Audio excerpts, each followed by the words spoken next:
I create for you an easy but rich and creamy Paneer Butter Masala. The vibrant golden orange gravy is infused with aromatic spices, creating a symphony of flavors, which you will witness in this recipe. Just look at the tender pieces of paneer, which are nestled in this luxurious sauce, a true celebration of Indian culinary artistry. As I dig in the gravy with a naan to savor the most exotic delicacy ever made in the history of humankind, I bring forward two great information for you in this video. One, we know paneer as a cottage cheese, but is it vegetarian? What about other cheeses like cheddar, Swiss, blue, and other European cheeses? And number two, how old can paneer be in the world history? I will soon disclose both the answers.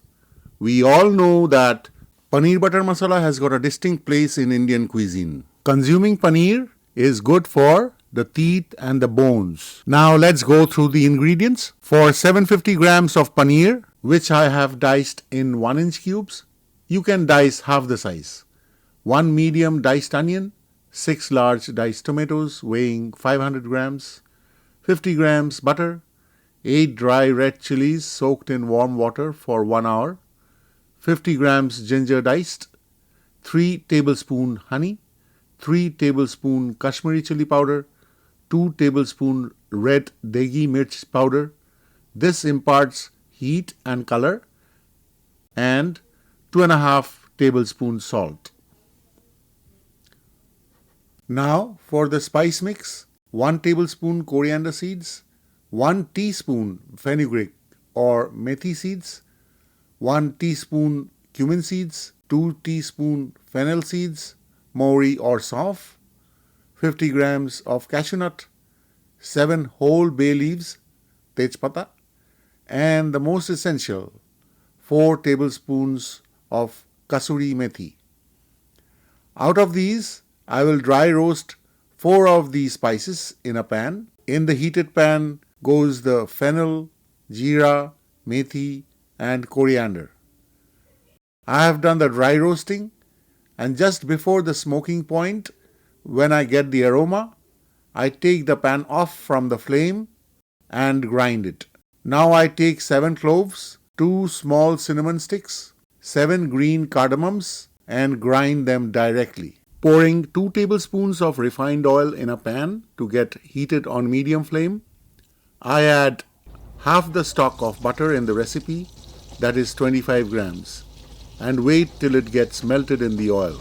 Now I add the ginger since it needs more time to get cooked and get infused with the other ingredients to follow. After 30 seconds, I add the ground mix, coriander, cumin, fennel, and methi. Now in goes the bay leaves. I stir a little for an even mix and add the diced onion. I am stirring and waiting 5 more minutes for the onion to go semi-translucent. The time has arrived to add the diced tomato. After stirring a while, I add the degi mirch powder. I fold the ingredients once again for proper blending amongst each other. Then I add 1.5 tablespoons of Kashmiri chili powder. As I mix again to get the foundation of the butter masala to cook slowly on medium flame and the tomato to melt a bit, I bring forward the valuable fact of paneer's history. Paneer dates back to the time of Indus Valley civilization, an era of bygone times. This means it is incredibly 5,500 years old. Now for the reality of cheese like paneer, being vegetarian or not, don't miss or skip any inch of this video, as the hard truth will strike you soon. Okay, I let the shocking shattered glass get off your mind. Time to drop the cashew nut and give it a mix. I add the dry red chili soaked in warm water. Finally, in goes 1.5 teaspoons of the salt. I can see that the sauce is boiling from the moisture released from the tomato and the addition of the red chili warm water. Now I turn off the flame. I wait for the hot ingredients in the pan to cool up.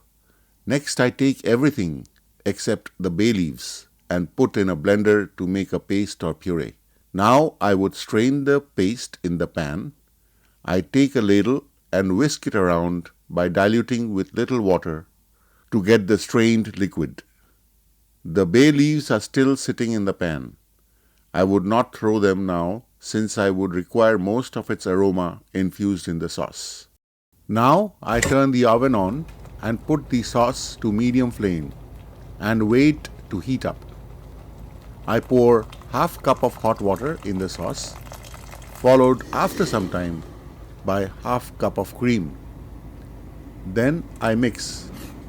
While it gets to the boiling point, I add the balanced 25 grams of butter, which slowly melts in the orange ocean of gravy and gives a silky texture. I cover and let the ingredients cook for 5 more minutes. I uncover, stir again, and put the lid back on the pan for 3 additional minutes. While we all wait for the paneer vegetarian argument, which will be given away soon as you keep watching. I open the cover and add the balance of Kashmiri chili powder, followed by the honey. Honey will balance off the tanginess or the sourness of the tomato. I stir and mix the gravy for even distribution of all the ingredients and the spices. After 2 minutes, with the help of a sleek tong, I take out the bay leaves from the gravy. Then I sprinkle a pinch of garam masala.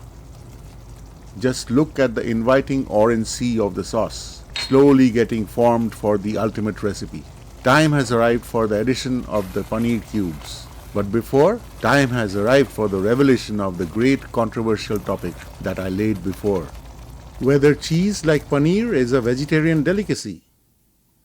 The whole world knows that the base ingredient for cheese is milk. All cheese forms after curdling of milk. For the paneer that all India and the rest of the world knows as cottage cheese is made from humble lemon juice, which has acetic acid that acts as the enzyme. However, hold on tight, most of the cheese originating from the European countries like cheddar, Swiss, blue, and many more are made by curdling milk with the enzyme called chymosin, which is found in the stomach lining or rennet of cows, calves, other animals which are, you're right, slaughtered. Nowadays, plant-based or laboratory-made microbial enzymes may be used, but the cheese manufacturers are not enforced to mention the same in their product labels. So yes, paneer can be safely consumed by a vegetarian, but other varieties of cheese, I will leave it to you to decide. Let's move on to the final stages of this awesome recipe of paneer. Finally, I add all the paneer cubes in the gravy, stir it a little. Avoid boiling the gravy anymore as this will harden the paneer and it will turn rubbery. Now I add the jewel of the crown. Yes, kasuri methi. I take some in the palm, rub it so that it gets crushed and results in addition of more flavor in the gravy. Crushing leaves to dust-like particles will increase the surface area. Hence, the fragrance will be more. Then I add a final touch with 2 tablespoons of cream. Now I pour the perfect vegetarian dish, Paneer Butter Masala, for you to recreate and enjoy its wholesome and nutritious silky goodness that delights the senses and warms the soul. Hope you must have certainly enjoyed the show. Please like, subscribe and do comment for me to drive in more factual and informative recipes for you to enjoy in the future. Thank you. Dhanyabad. Tata. Bye bye.